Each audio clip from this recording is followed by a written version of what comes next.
The Taoists were masters, tricksters. Like the Sufis, they had the wonderful ability of being able to bring the subtle nuances into their expression, into their stories, their tales, their lives, which can evoke in us our inherent understanding. But they also had the art of being able to bring into it the great symbolism and numerology of this amazing alchemy. So there's a Taoist story, and just to alert you, as you feel its alchemy working within, and the feelings and understanding it evokes, look for the sacred symbols and numerology of this story and see how they go together. Here's a story of a young man called Wang, and he'd lived for 7 generations in the same town, and his family were quite prosperous. They lived quite well. It was quite a happy little community. But since a very early age, he was interested in the occult. And he heard that there were several immortals up in the mountains nearby his house. So he decided that he was going to set off to learn these occult powers, find himself an immortal who could teach him the ways of the occult. So when he went up there, he found a Taoist temple or monastery. And inside, there was an old priest with long white hair and a long white beard. But he had the look of youth. His body was lithe and agile. So Wang thought to himself, I found an immortal. So he went over to the priest. He asked, could he become a student?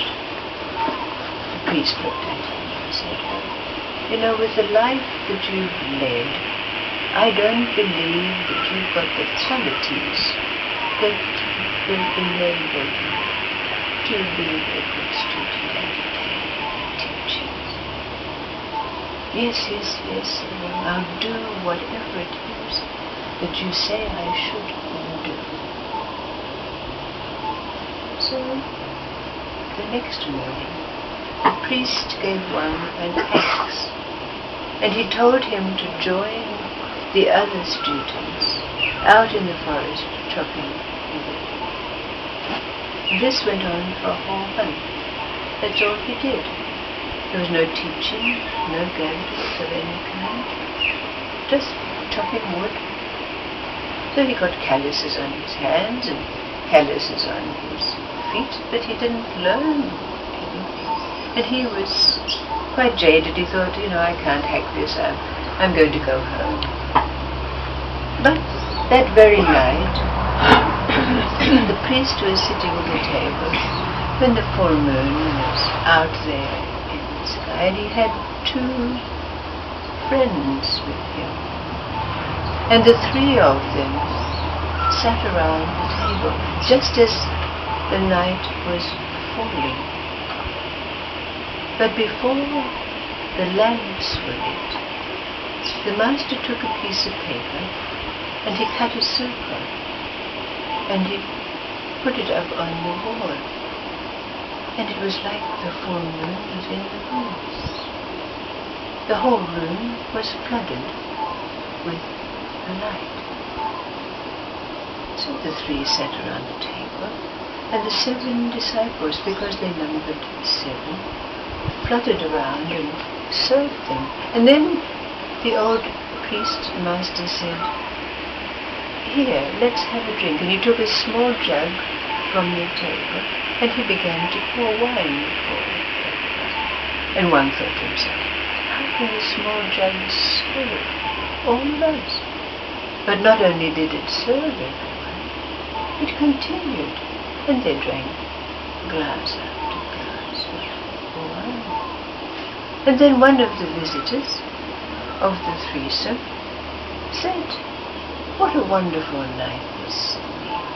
But we should invite the moon goddess to come and join us."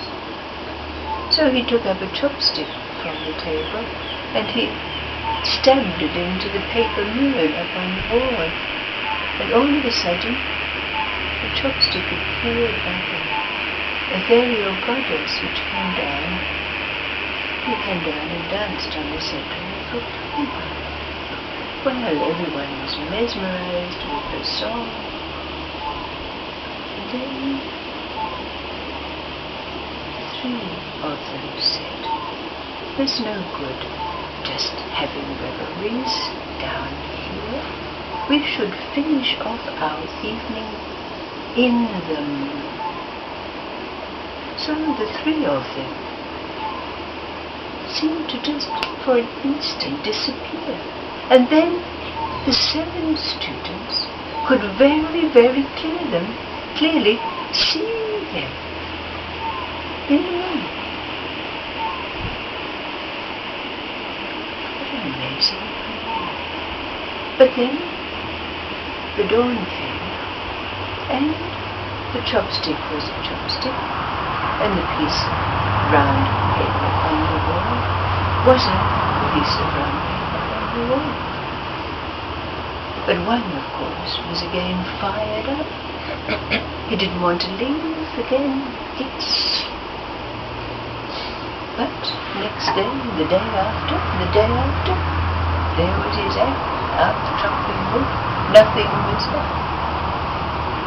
So another month passed, and he thought to himself, "I can't do this." And so he went to the master, the priest, and he said, "I've been a dedicated student for these last months. I haven't learned anything. I think I have to go." "Yes," said the priest. "It's just as I said to you when you arrived. Because of the life you led, I don't believe that you have the qualities that would allow you to attain to the teachings. So tomorrow you have to leave."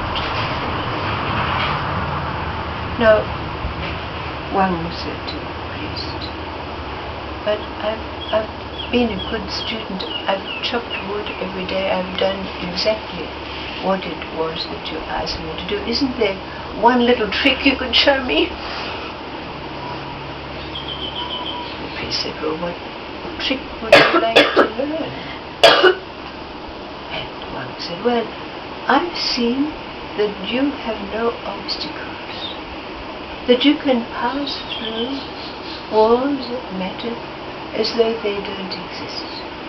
Can you teach me this?" "Oh, yes," said the priest. So he taught Wang an incantation.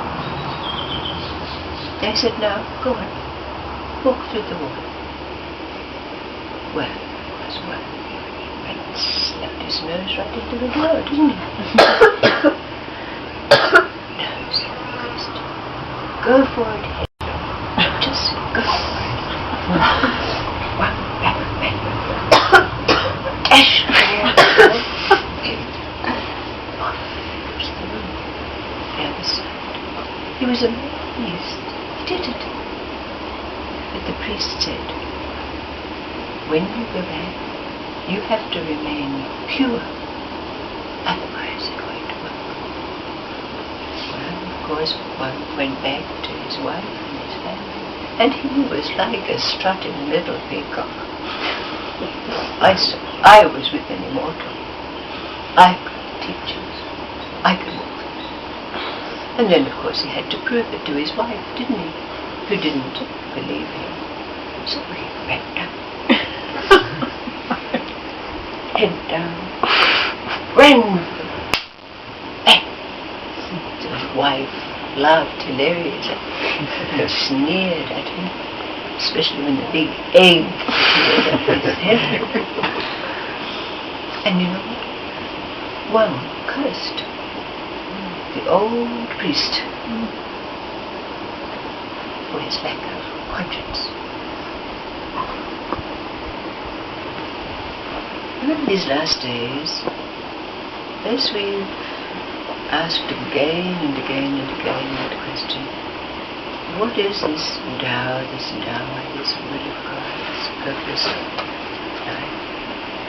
And perhaps now we've come to a realization that it is a law in our life, just as Bonnie said, something that we cannot go against. It inevitably happens when we're in a place of stillness, presence and nowhere else to be, and the movement of life collides with that. It's like that. The Tao, the Lord, is enacted immediately.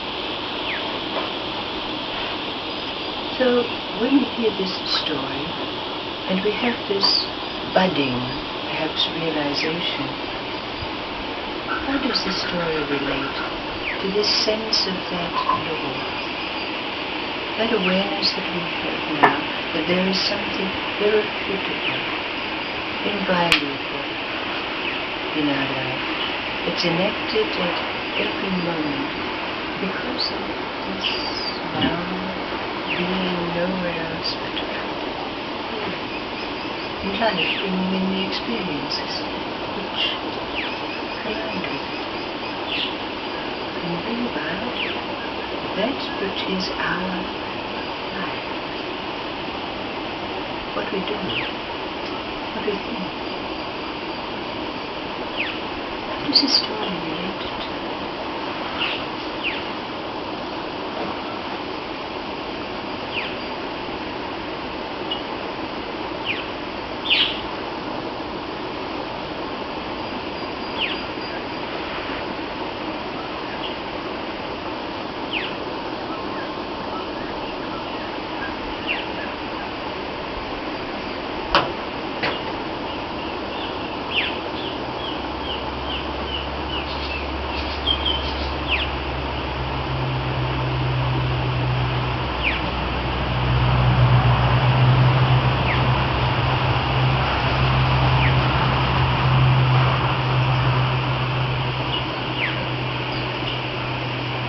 Maybe we need to pay.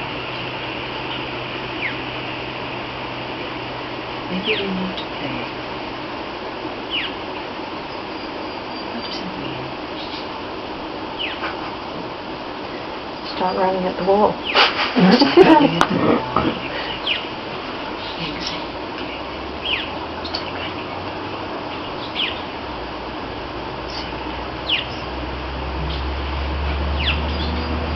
But it's sort of running at the wall sake, not so who's looking.